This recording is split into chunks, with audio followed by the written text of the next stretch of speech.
All right, now, very last step before I'm ready to start putting the pistons back in, putting the rods back on with the new bearings and everything, I'm going to hone these cylinders. I already inspected everything. All the cylinders are good. They seem round by eye. I went ahead and you'd be surprised how much you can tell just with your fingertips. I know it's not a scientific measuring tool, but just rubbing your hand through all the cylinders, around, up and down, looking for ridges, looking for cracks, going through and putting a strong flashlight down each one, inspecting every little square inch of the cylinder with your eyeball, and just making sure everything's good. If it's not, you need to take it to a machine shop. This block, luckily, thank goodness, everything's good. I do have a little bit of glazing on the surface, and I had the little ridge of carbon at the top. Clean that up with the razor blade. Now we're gonna hone the cylinders. There's a lot of different ways to hone cylinders. I don't like the ones that have the 3 fingers with the honing stones on the ends for at-home stuff. If a machine shop wants to use those, that's great. I think they're a little too aggressive, and I don't like the fact that they've got an edge on each one of those stones that could potentially scar up the cylinder wall. Small chance it will, yeah, but I'd rather use the ball hone. Here's what a ball hone looks like. It's got the twisted wire on the end. That end goes in your drill. You set it to low speed. These are a bunch of little abrasive balls that go into the cylinder. You've got to get the size for your particular cylinders. For the 1FC FE, this is the one that you want. That is the skew.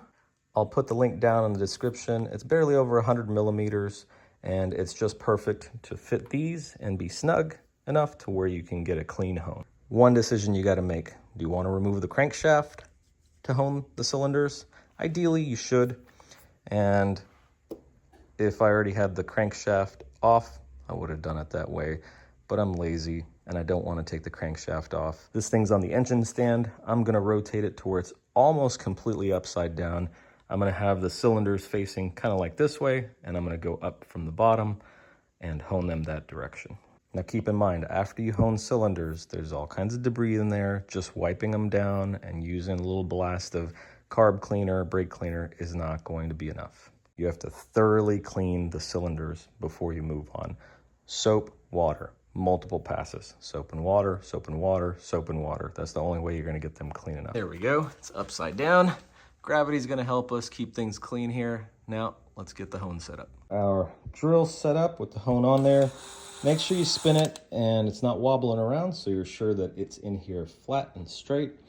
I'm gonna set this to speed number 1. Next thing you wanna do is you get your drill started spinning, and while it's spinning, faster than this obviously, I don't wanna overspin it because it's loud, but you get it spinning, and while it's spinning, you wanna get it into the cylinder. And then once you get it in there, you wanna consistently, very rapidly, go up and down while it's spinning. Don't stop the drill when it's in there. Do not do that. You're gonna create problems and you're gonna scar the surface. You never stop the drills from spinning while it's in the cylinder. You only pull it out and then stop it from spinning. I'm gonna do about 10 to 12 up and downs per cylinder. It doesn't take a lot. All you wanna do is create some cross hatching on the surface for the rings to seat properly.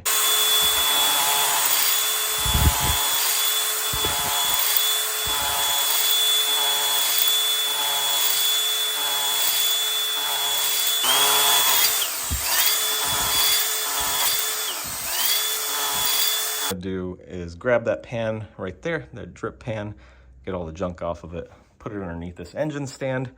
Then from the top side, I am gonna spray everything down with carb cleaner first. Carb cleaner, wipe it all down with a towel. Denatured alcohol, wipe it all down with a towel. Soap and water, twice. Wipe it down with a towel. Then let it sit.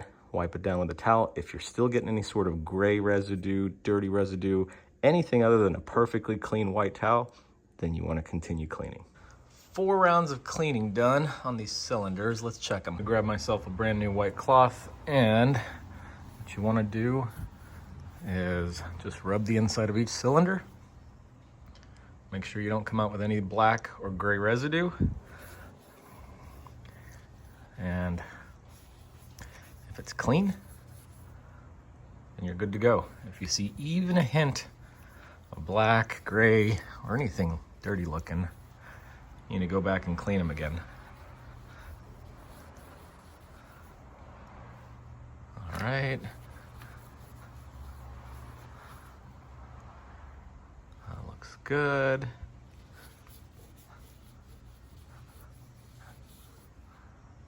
That looks good.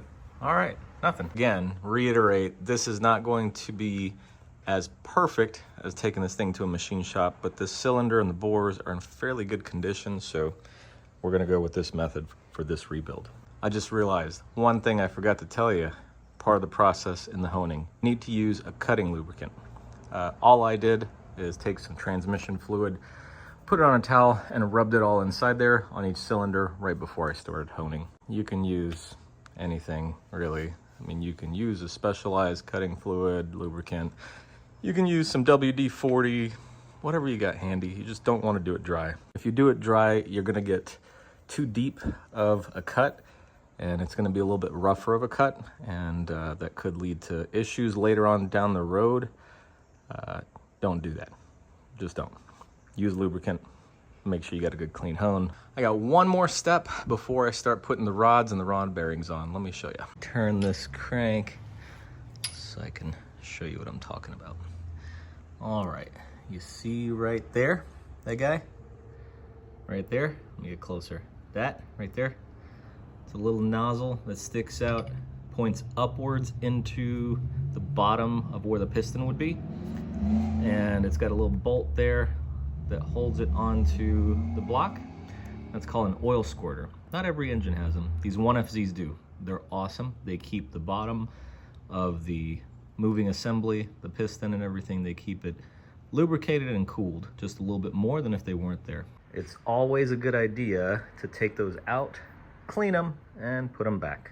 That's exactly what we're gonna do. Grab yourself a ratchet and a wobble extension and a 10mm socket. If you never used the wobble extension, it's exactly what it sounds like. It allows the socket to wobble around.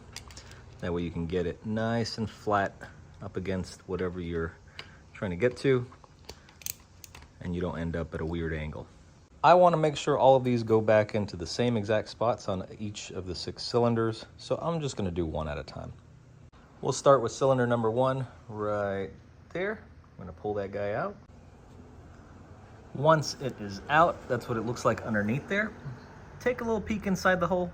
Make sure nothing's clogged up in there. This one's really clean inside. And then the actual fitting itself, it's a little banjo bolt like so. And that's it. So I'm gonna take this over to the pan right here and spray it out with some carb cleaner. Take the bolt out of the fitting. You wanna spray into that little hole right there, spray into that hole, that one, make sure it all gets cleaned up. And then here, you've got that little hole in there that goes into the tube. I'm just gonna spray into the tube, let it come out of that end, get it all cleaned up, and we'll bolt it back onto the block and go on to the next one. There we go. It's clean and back in. Now let's get the other 5 done. Squirters are all back in place and torqued down. One other thing you wanna do, you know, other than getting carb cleaner and all the little crevices and everything, grab your air nozzle from your air compressor and blow the holes out, especially the hole at the bottom of the bolt. Put some high pressure air in there and make sure it's coming out of those sides. I think there's some kind of a little valve in there where if you just blow with your mouth, it's not gonna come out of the hole. So use the air nozzle on your air compressor at a higher pressure and make sure you're getting air out of those 2 side holes of the banjo bolt.